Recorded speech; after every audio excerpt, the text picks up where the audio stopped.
अच्छा भाई, तो फर्स्ट लेक्चर के अंदर हम लोगों ने देख लिया है कि पीएलसीए और एसएलसीए प्रिपेयर किस तरीके से करे जाते हैं। पूरा फॉर्मेट हमने डिटेल में डिस्कस कर लिया था। अब आज की क्लास में हम देखेंगे कि भाई जो लिस्ट ऑफ रिसीवेबल्स है, लिस्ट ऑफ रिसीवेबल्स से क्या मतलब है।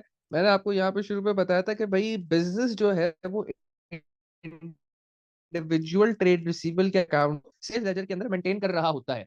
और उसूली तौर पे साल के एंड पे या महीने के एंड पे जो इन इंडिविजुअल ट्रेड रिसीवेबल का क्लोजिंग बैलेंस का जो टोटल सम है, दैट से अली, उस्मान, मरियम और मूसा के जो इंडिविजुअल अकाउंट्स के क्लोजिंग बैलेंसेस थे, इनको जब मैं ऐड करूं तो जो अमाउंट आए और जो एसएलसीए की क्लोजिंग अमाउंट आए वो सेम होनी चाहिए। क्यों सेम होनी चाहिए? क्योंकि भाई दोनों सेम चीजों को ही तो रिप्रेजेंट कर रहे हैं। अगर मैं तमाम इंडिविजुअल ट्रेड रिसीवेबल्स के क्लोजिंग बैलेंसेस को ऐड कर लूं और sales as a control account जो कि एक ऑलरेडी टोटल ट्रेड रिसीवेबल का ही अकाउंट है, उसका जो क्लोजिंग बैलेंस आ रहा है, तो they both represent the same thing. तो उनकी अमाउंट्स भी क्या होनी चाहिए? उनकी अमाउंट्स भी सेम होनी चाहिए। बट यूजली ऐसा केस होता नहीं है। कुछ ना कुछ एरर्स बुक कीपर या जो आपका जो बंदा जो एंट्री कर रहा होता है, नॉर्मली बुक कीपर ही होता है, उससे ऐसे एरर्स हो जाते हैं जिसकी वजह से इन दोनों बैलेंसेस के अंदर डिफरेंस आ जाता है। और फिर रिकंसिलिएशन स्टेटमेंट बनाने के लिए, रिकंसिलिएशन का मैंने वर्ड का मतलब भी मैं आपको बता दूं, रिकंसाइल करने का मतलब ये होता है कि भाई अगर दो बैलेंसेस जो कि सपोजिटली सेम होने चाहिए थे, अगर उनके अंदर डिफरेंस आ गया है, तो अब आप पहले जाओगे, देखोगे कि यार कौन से ऐसे एरर्स हैं जिनकी वजह से डिफरेंस आया है, और उन एरर्स को ठीक करके इस डिफरेंस को खत्म करने का जो नाम है उसको हम कहते हैं रिकंसिलिएशन। रिकंसिलिएशन डिफरेंट चीजों की होती है। बैंक रिकंसिलिएशन स्टेटमेंट भी आप बनाते हो, प्रॉफिट रिकंसिलिएशन स्टेटमेंट भी आप बनाते हो, लेकिन अभी हमारा फोकस जो है वो सेल्स लेजर कंट्रोल अकाउंट और लिस्ट ऑफ रिसीवेबल्स के बैलेंस की रिकंसिलिएशन के ऊपर होगा। सो लेट्स सी कि ये रिकंसिलिएशन किस तरीके से करी जा सकती है। So how to reconcile control accounts with individual accounts. Heading से हमें पता चल रहा है कि भाई कंट्रोल अकाउंट का बैलेंस और जो इंडिविजुअल ट्रेड रिसीवेबल के अकाउंट्स का जब हमने कंबाइंड बैलेंस निकाला सबको ऐड करके, तो इन दोनों के अंदर जो डिफरेंस आया उसको किस तरीके से खत्म किया जा सकता है। So since सवाल control accounts are total receivable, total payables account। जी जी बोलिए। एक तो एसएससीए में बैलेंस ब्रॉट फॉरवर्ड आता है ना, ठीक है साथ। हाँ हाँ, एसएलसीए में ऐसे। बैलेंस ब्रॉट फॉरवर्ड ये वाला। हाँ। ये तो बहुत सिंपल है ना। आप अपने डेबिट्स, जो नॉर्मल आपका बैलेंस बीडीसीडी निकालने का तरीका है, उसी तरीके से आता है ना। आप डेबिट्स का टोटल करते हो, क्रेडिट्स का टोटल करते हो, देखते हो कौन सी साइड हैवियर है। जो साइड हैवियर है वो उस पे जो है उस साइड पे बैलेंस बीडी आएगा। अगर आपकी लेट से पीएलसी के लिए नॉर्मली क्योंकि पेबल का अकाउंट है तो क्रेडिट साइड हैवियर होगी। एसएलसीए के अंदर जो है वो क्योंकि रिसीवेबल का अकाउंट है तो डेबिट साइड हैवियर होगी। डेबिट को क्रेडिट से माइनस करते हो, डेबिट के टोटल को क्रेडिट के टोटल से माइनस करते हो, and you end up getting the balance BD and मतलब बैलेंस ये सीडी। टाइप ऑफ सेल्स का अकाउंट है। नहीं, टाइप ऑफ सेल्स अकाउंट नहीं है ये, टोटल ट्रेड रिसीवेबल का अकाउंट है, सेल्स का अकाउंट नहीं है। सेल्स का अकाउंट इज डिफरेंट। ये आपको बताता है कि आपके पास at any given point in time कितने के टोटल ट्रेड रिसीवेबल्स है अवेलेबल बिजनेस के अंदर जिनसे आपको पैसे वसूल करना है। सेल्स का अकाउंट तो ये बताता है ना कि आपने सेल्स कितनी की करी। या आपको बताता है कि आपके पास तमाम कंबाइंड टोटल ट्रेड रिसीवेबल कितने हैं जिनसे आपको पैसे वसूल करना है। अच्छा सर, बैलेंस कैरिड डाउन के ऊपर आ रहा है कॉन्ट्रा सेट ऑफ, ये नहीं समझा मैं क्या था। कॉन्ट्रा सेट ऑफ की बात तो यार हम कर चुके हैं ना। कॉन्ट्रा सेट ऑफ मैंने आपको बहुत डिटेल में समझाया था कि भाई अगर जो मेरा कस्टमर है, अगर वही मेरे बिजनेस का सप्लायर है और मैंने उसको 500 रुपये देना और उसने मुझे 400 रुपये देना है, तो अब इससे बेहतर कि मैं उसको 500 दूंगा फिर वो मुझे 400 दे, हम लोग सेट ऑफ कर लेंगे। मैं कहूंगा कि यार जो मैंने तुम्हें 400 देने हैं, वो 400 मैं तुम्हें नहीं दूंगा, और तुमने जो मुझे 500 देने थे वो 500 तुम मुझे ना दो, बस तुम मुझे जो रिमाइंडर बैलेंस है 100 का वो दे दो।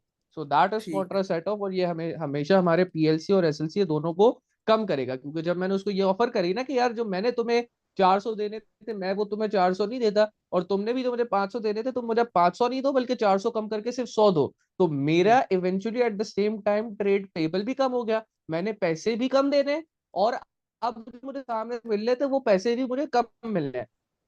ठीक तो है। मेरा ट्रेड पेबल ट्रेड रिसीवेबल दोनों ही कॉन्ट्रास्ट की वजह से कम हो जाता है। So it's that's why Contra set of जब भी आप देखें ट्रेड रिसीवेबल के अकाउंट के अंदर ये क्रेडिट साइड पे रिकॉर्ड किया जा रहा है, क्योंकि ये ट्रेड रिसीवेबल को कम कर रहा है क्रेडिट पे आके।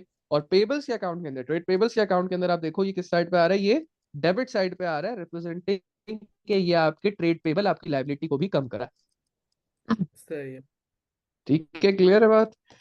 अच्छा जी, खैर हम आ गए थे इस पे कि भाई रिकंसिलिएशन किस तरीके से करनी है. So since control accounts are total receivers and total payables account, therefore at the end of every month the sum of all individual receivable account, यानी जो मैंने मूसा, मरियम, अली और जो मेरे जितने भी इंडिविजुअल ट्रेड रिसीवेबल के अकाउंट थे, उनके साथ तमाम इंडिविजुअल बैलेंसेस का जो सम किया, वो sum should be and must be equal to the total receivable account. उसका सम जो है वो मेरे एसएलसीए के अकाउंट के क्लोजिंग बैलेंस के बराबर होना चाहिए. That is the sales as a control account and sum of all individual payable account, यानी कि जितने भी मेरे ट्रेड पेबल के इंडिविजुअल अकाउंट थे, व्यास, मूसा, जॉन, विक, जो भी मतलब जितने भी ट्रेड पेबल्स के इंडिविजुअल अकाउंट थे, उनका जो क्लोजिंग बैलेंस था, उनके क्लोजिंग बैलेंसेस का जो सम था, that should be equivalent to the purchase ledger control account का क्लोजिंग बैलेंस जो हमने पीएलसीए बनाकर निकाला है. Must be equal to the total payables account, that is the purchase ledger control account. Fortunately, this is not the case and hence there is a need to reconcile the control accounts with the individual accounts. ये मैंने जैसा आपको बताया कि कुछ ना कुछ ऐसा एरर हो जाता है जिसकी वजह से जो sum of individual trade receivable account है और जो एसएलसीए का बैलेंस है वो एक दूसरे के बराबर नहीं होते.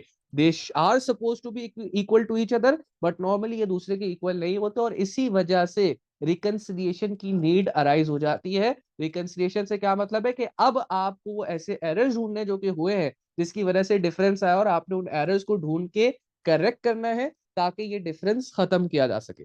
So the questions involving reconciliation of control accounts will provide the control account balances as well as the individual account balances.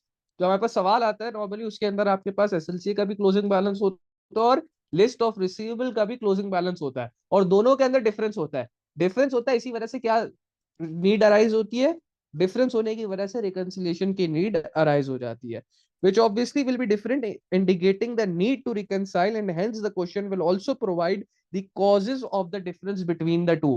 Question के अंदर आपके पास एरर्स भी मेंशन होते हैं जिसको पढ़ के आपको ये आइडेंटिफाई करना होता है. क्या आइडेंटिफाई करना होता है? That's the task. देखो ऐड सब्ट्रैक्ट करना मसला नहीं है, पढ़ के आइडेंटिफाई ये करना होता है कि ये जो पर्टिकुलर एरर लिखा हुआ है क्या ये मेरे कंट्रोल अकाउंट को इम्पैक्ट कर रहा है या ये मेरे लिस्ट ऑफ पेबल या लिस्ट ऑफ रिसीवेबल को इम्पैक्ट कर रहा है या ये एरर दोनों एसएलसीए यानी कंट्रोल अकाउंट और लिस्ट ऑफ रिसीवेबल पेबल दोनों को इम्पैक्ट कर रहा है. So that is the thing जो कि अभी अच्छा हम हमजा सीखेंगे कि भाई, हमें किस तरीके से उसको पकड़ना पड़ता जी. ये जो पेपर में जो है वो वो होगा, एरर होगा, वो ऐसे लिखा होगा, error of original entry, error of omission, या पूरा लिखा नहीं होगा क्या नहीं एरर नहीं था? नहीं, कंट्रोल अकाउंट्स के अंदर तो पूरा एरर लिखा हुआ आएगा. ये तो अभी एरर फॉरेनर एंट्री वगैरह से तो अब आप थोड़ा आगे निकल गए हो. अब आपने एरर्स को जब पढ़ोगे, अभी हम सवाल भी करेंगे दो इसके, तो हमें समझ आएगा कि एरर्स आपको बहुत क्लियरिटी हो जाएगी एरर्स किस तरीके से दिए होते हैं.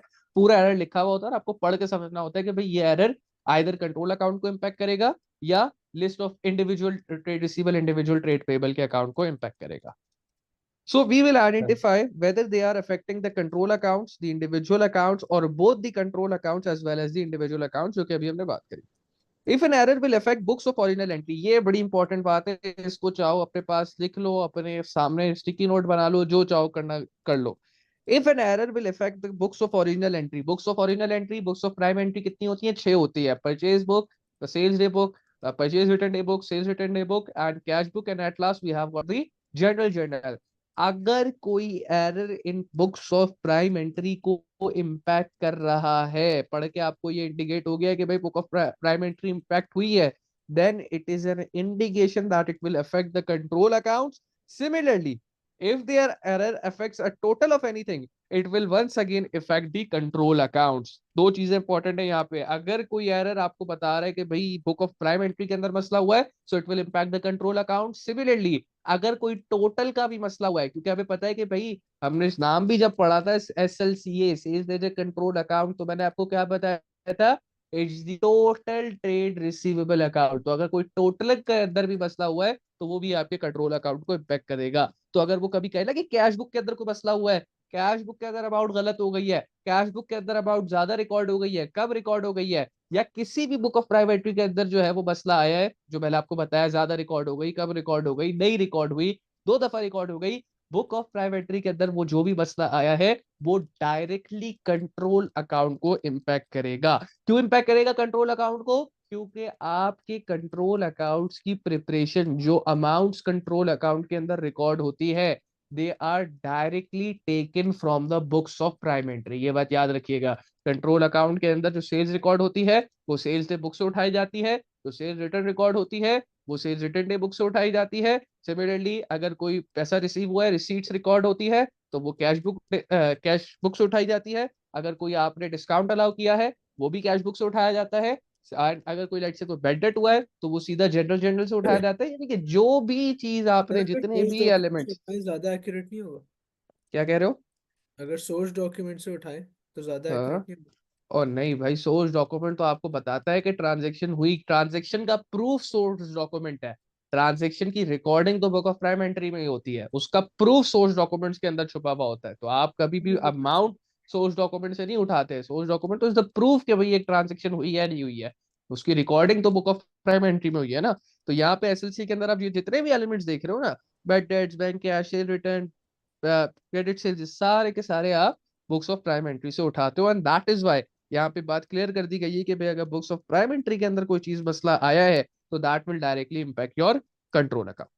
On the other hand, if an error affects a particular receivable or a particular payable or list of receivable or list of payable, or if an error affects the schedule of receivable or schedule of payables, or if an error affects the sales ledger or purchase ledger, then it is an indication that it will affect the individual account। अच्छा, ये sir जो बात की सारे है ना, error book of prime entry को नहीं करते इफेक्ट? सारे एरर से क्या मुराद है आपका? मतलब कोई भी एरर हो वो बुक ऑफ प्राइम एंट्री को नहीं करेगा इफेक्ट? जरूरी नहीं है, जरूरी नहीं है। अगर कोई ऐसा एरर हुआ है जो कि इंडिविजुअली अकाउंट के अंदर, लेट से एक इंडिविजुअल सारा का अकाउंट था, मैंने सारा के अकाउंट को 500 से डेबिट करना तो मैंने 500 की जगह 50 से सारा के अकाउंट को डेबिट कर दिया है, तो उसपे सिर्फ सारा का अकाउंट इम्पैक्ट हुआ है, बुक ऑफ प्राइम एंट्री को इम्पैक्ट नहीं हुई है। दैट इज वाई अगर book of prime entry impact नहीं हुई है उस वजह से, तो फिर वो individual trade receivable, individual trade payable को एरर इम्पैक्ट कर रहा है। And that will impact only your list of receivable और लिस्ट ऑफ पेबल। वो उसका बुक ऑफ प्राइम एंट्री से कोई लेना देना नहीं है। अच्छा। अच्छा, इफ एन आइटम तो इज अहमद भाई इंटायरली ओमिटेड, अब ये बात हमने पहले बात जी बोलिए। अभी जो आपने एग्जांपल दी फिर इसमें जो दूसरी एंट्री बनेगी वो तो फिर सस्पेंस अकाउंट की बन जाएगी। दूसरी एंट्री कौन सी बन जाएगी सस्पेंस अकाउंट की?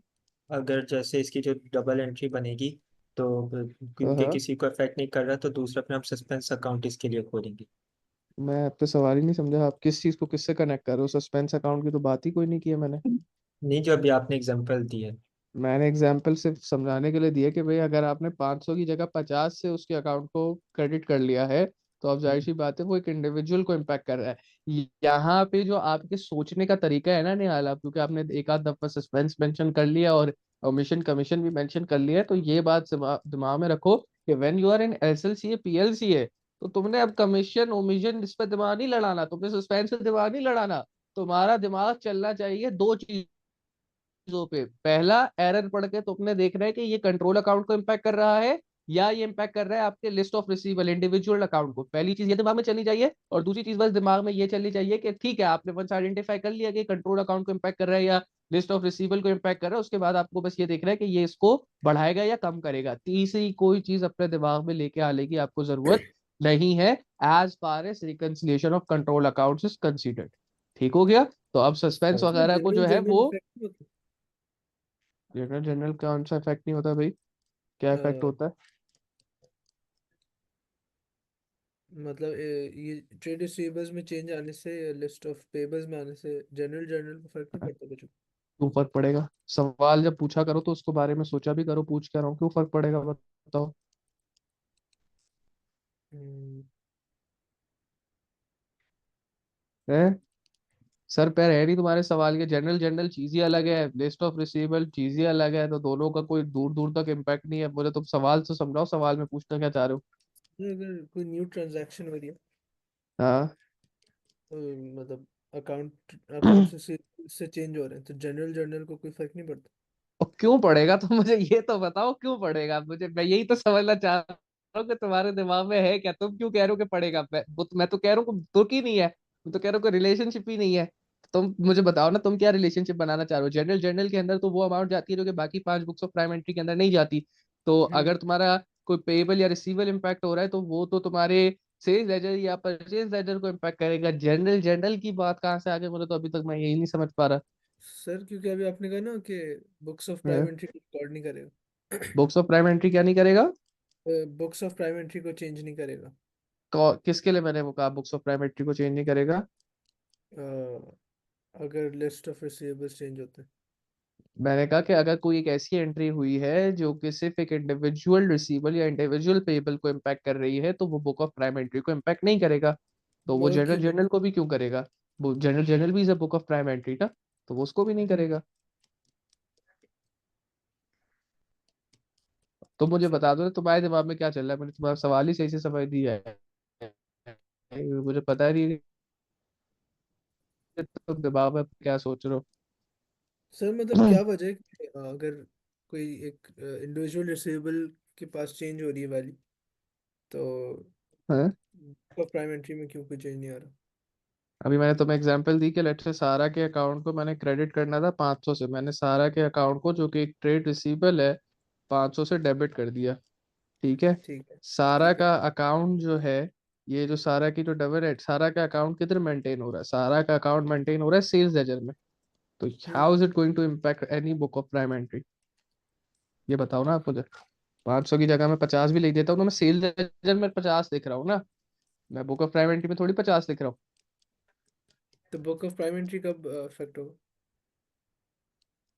बुक ऑफ प्राइम एंट्री तब इफेक्ट होगा जब मैं कोई सरासर अमाउंट ही गलत लिख दूं। लेट से मैंने क्रेडिट सेल्स करी थी, अब यहीं पे अगर लेट से सेल्स हुई है 500 की, और मैं सेल्स के अंदर अगर लेट से लिख दूं ना, क्रेडिट सेल्स के अंदर लिख दूं 500 की जगह 50, तो अब हाँ। सेल्स के अंदर रिकॉर्ड होती है सेल्स। हमें पता है कि भाई सेल्स है, क्रेडिट सेल्स वो बुक ऑफ प्राइम एंट्री के अंदर रिकॉर्ड होती है, किधर? सेल्स जर्नल के अंदर।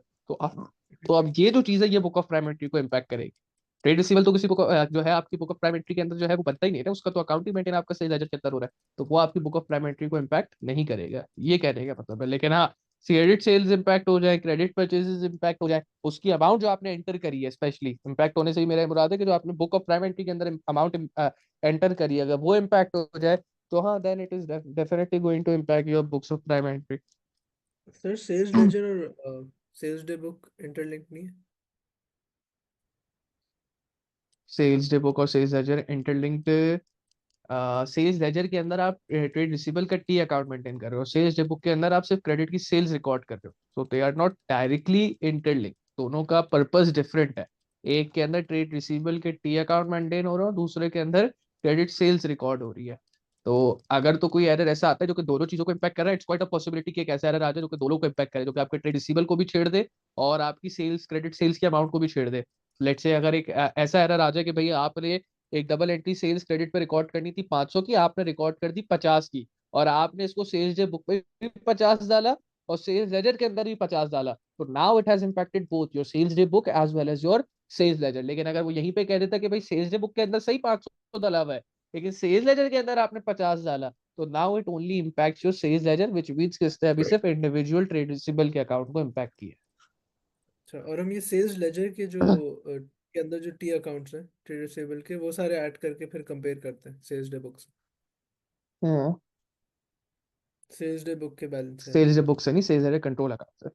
नहीं नहीं, सेल्स लेजर कंट्रोल अकाउंट से बेटा, सेल्स डे ओ। बुक से क्यों करोगे? सेल्स डे बुक के अंदर तो सिर्फ क्रेडिट सेल्स आ रही हैं, आप क्रेडिट सेल्स को थोड़ी कंपेयर कर रहे हो, आप तो तमाम टोटल ट्रेड रिसीवेबल के बैलेंस को कंपेयर कर रहे हो ना, कि इंडिविजुअल ट्रेड रिसीवेबल्स का कंबाइंड बैलेंस और ट्रेड एसएलसीए का जो क्लोजिंग बैलेंस है वो बराबर होना चाहिए। सेल्स डे बुक से क्या बता दो।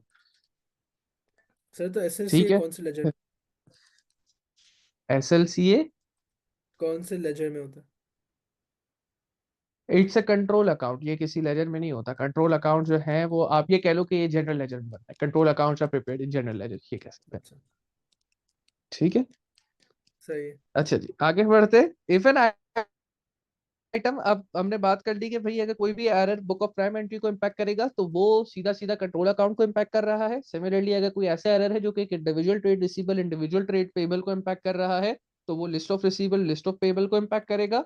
और अगर कोई एक एरर ऐसा एरर है कि जो कि कंप्लीटली ओमिटेड है, यानी आपने रिकॉर्ड ही नहीं किया हुआ, तो फिर जाहिर सी बात है भाई, एक चीज रिकॉर्ड ही नहीं हुई भी, बुक्स ऑफ अकाउंट्स के अंदर ही नहीं आई भी, तो ना वो बुक ऑफ प्राइम एंट्री के अंदर गई है ना ही वो लेजर्स के अंदर गई है, तो then it will impact both your SLCA PLCA as well as the list of receivable and list of payable, यानी कि वो इंडिविजुअल अकाउंट को भी इंपैक्ट करेगा और आपके कंट्रोल अकाउंट को भी इंपैक्ट करेगा। Similarly if there is an error in invoice then it will affect both the individual accounts as well as control account। इस बात का क्या मतलब है कि 500 की सेल्स हुई थी लेकिन हमने गलती से इनवॉइस ही 50 की बना दी।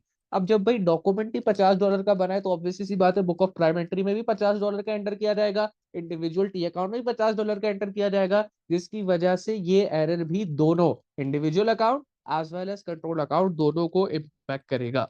सो all those things which will affect the individual accounts will be, अब ये बात इंपॉर्टेंट है कि जो चीजें आपकी इंडिविजुअल अकाउंट्स को इम्पैक्ट इंडिविजुअल अकाउंट को इम्पैक्ट कर रही थी will be recorded in the reconciliation statement। अभी हम आता है reconciliation statement का फॉर्मेट क्या होता है उसके ऊपर भी बात करते हैं, लेकिन अभी जो आपने चीज दिमाग में रख ली है कि भाई अगर कोई एक ऐसा एरर है जो कि सिर्फ और सिर्फ let's say individual trade receivable individual trade payable को इम्पैक्ट कर रहा है, so that will be recorded under the reconciliation statement in such a manner that all those that will increase receivable or payable will be added, and all those things से मुराद ये errors which will decrease the receivable or payable will be deducted, all those things that will affect control accounts will be recorded in the adjusted control account, and finally the adjusted control account balance must be equal to the reconciliation statement। इस बात का मतलब क्या है? बात का मतलब बहुत आसान है, जो error individual trade receivable payable को इम्पैक्ट कर रहे हैं उसको किधर लेके जाओ, रिकंसिलिएशन स्टेटमेंट में लेके जाओ। रिकंसिलिएशन स्टेटमेंट में किस तरीके से लेके जाओ, इस तरीके से लेके जाओ कि भाई अगर एक एरर की वजह से ट्रेड रिसीवेबल उसको करेक्ट करने की वजह से अगर ट्रेड रिसीवेबल बढ़ रहा है तो उसको ऐड कर दो, कम हो रहा है तो उसको माइनस कर दो, और जो चीजें तुम्हारे कंट्रोल अकाउंट को इम्पैक्ट कर रही थी they will be recorded under the adjusted control account. अगर एसएलसीए का है तो उसको हम adjusted sales ledger control account कहेंगे, और अगर पीएलसी के लिए बना रहे हो तो उसको हम लोग adjusted purchase ledger control account कहेंगे। एंड वंस आपने तमाम एरर्स को रेक्टिफाई कर लिया, एंटर कर लिया, लेट से जो एरर्स आपके एसएलसी को इम्पैक्ट कर रहे थे आपने उसको एडजस्टेड एसएलसी के अंदर डाल दिया, जो एरर्स आपके इंडिविजुअल रिसीवेबल और पेबल अकाउंट को इम्पैक्ट कर रहे थे उसको आपने रिकंसिलिएशन स्टेटमेंट के अंदर डाल दिया, तो आपके अब जो एडजस्टेड कंट्रोल अकाउंट का बैलेंस है और जो रिकंसिलिएशन स्टेटमेंट बनाने के बाद इंडिविजुअल लिस्ट ऑफ रिसीवेबल का जो बैलेंस आया है वो दोनों बैलेंस आपसी में मैच करने चाहिए। अगर वो दोनों बैलेंस आपसी में मैच नहीं करते इसका मतलब ये है कि आपने जो एरर्स करेक्ट किए हैं उसके अंदर आपने कोई ना कोई भंड कर दिया है, कोई ना कोई मसला छोड़ दिया है, जिसकी वजह से ये दोनों बैलेंस अभी तक रिकंसाइल नहीं हुए हैं। एक और पॉसिबिलिटी भी होती है लेकिन वो हमारे सवालों में नहीं होती, वो प्रैक्टिकल पॉसिबिलिटी होती है कि भाई प्रैक्टिकली देखा जाए तो हो सकता है कि आपने 10 एरर्स आइडेंटिफाई किए, उनको आपने ठीक से एंटर भी कर लिया लिस्ट ऑफ रिकंसिलिएशन स्टेटमेंट में भी और एडजस्टेड कंट्रोल अकाउंट के अंदर भी, लेकिन हो सकता है उसके बाद भी बैलेंस रह जाए। वो इसलिए पॉसिबल होता है क्योंकि हो सकता है कि भाई कुछ और भी एरर्स हो सकता है कि कोई 11वां एरर हो जो कि आपने अभी तक पकड़ा ही नहीं है, और ठीक करना तो बात की बात है, तो जब तक आप उसको पकड़ के ठीक नहीं करते आपके जो लिस्ट ऑफ रिसीवेबल का बैलेंस है और जो एसएलसीए का एडजस्टेड एसएलसीए का बैलेंस है वो आपसी में मीट नहीं करेंगे। But as far as are questions are concern, तो हमारे क्वेश्चंस के अंदर तो अगर आपके दोनों बैलेंसेस मीट नहीं होते तो इसका मतलब है कि भाई आपने गलती की, क्योंकि वो वहां पे सारे एरर्स मेंशन कर देता है जिसको ठीक करने के बाद आपकी जो रिकंसिलिएशन स्टेटमेंट के थ्रू लिस्ट ऑफ रिसीवेबल का बैलेंस आता है और जो एडजस्टेड कंट्रोल अकाउंट का बैलेंस आता है वो दोनों मीट करने चाहिए ही चाहिए। फिर एंड में कुछ नोट्स है जिसका आपने ख्याल रखना है। नोट्स क्या है भाई? नोट्स के अंदर आपने ख्याल रखना है when correcting accounts if entry is under stated, अगर कोई एंट्री कहा गया कि भाई कम है यानी कि $500 से कम रिकॉर्ड हुई है, then it will be corrected by making the entry on the same side by the amount of understatement. कहता है कि सेल्स 500 से अंडर स्टेटेड है तो अब आप सेल्स को 500 से बढ़ा दोगे। सिमिलरली अगर when you are correcting accounts if an entry is overstated यानी कि कोई कहा है कि $500 से कोई अमाउंट ओवर स्टेटेड है तो आप जो है you will corrected by making an entry on the opposite side by the amount of over statement, यानी कि सेल्स अगर 500 से ओवर स्टेटेड है या मैं कह रहा हूँ कि ट्रेड रिसीवेबल 500 से ओवर स्टेटेड है तो फिर मैं उसको 500 से कम करने के लिए क्या करूंगा, ट्रेड रिसीवेबल को क्रेडिट कर दूंगा गिवन सर दैट अगर अगर कंट्रोल अकाउंट बना रहा हूँ तो। सर हम सेम साइड पे डालेंगे फर्स्ट हम वाले में तो और अंडर स्टेट हो जाएगा ना?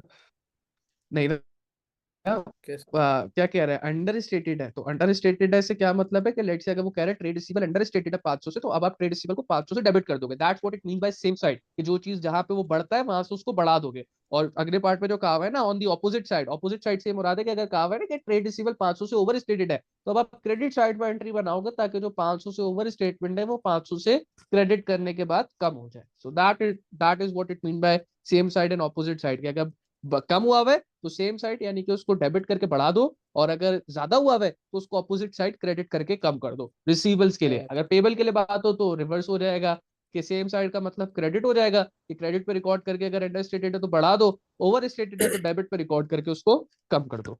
देन सही है when sir. Correcting accounts if an entry is made on the wrong side, अगर आपने गलत साइड पे एंट्री बना दी है तो देन वी विल लेट से, अगर किसी चीज को डेबिट करना था आपने क्रेडिट कर दिया 500 से, तो अब आपको डेबिट साइड पे 1000 की एंट्री बनानी पड़ेगी। पहला 500 जो आपने फजूल में क्रेडिट किया उसको खत्म करने के लिए, और अगला 500 जो आपको एक्चुअल में एंट्री रिकॉर्ड करनी थी उस एंट्री को रिकॉर्ड करने के लिए। So when correcting accounts an entry is made on the wrong side, then it will be corrected by making an entry on the correct side by the double amount. आपको double amount से फिर जो है उस entry को correct side के ऊपर बनाना पड़ेगा। So now we are done with the concepts of SLCA, PLCA along with reconciliation. अब जो है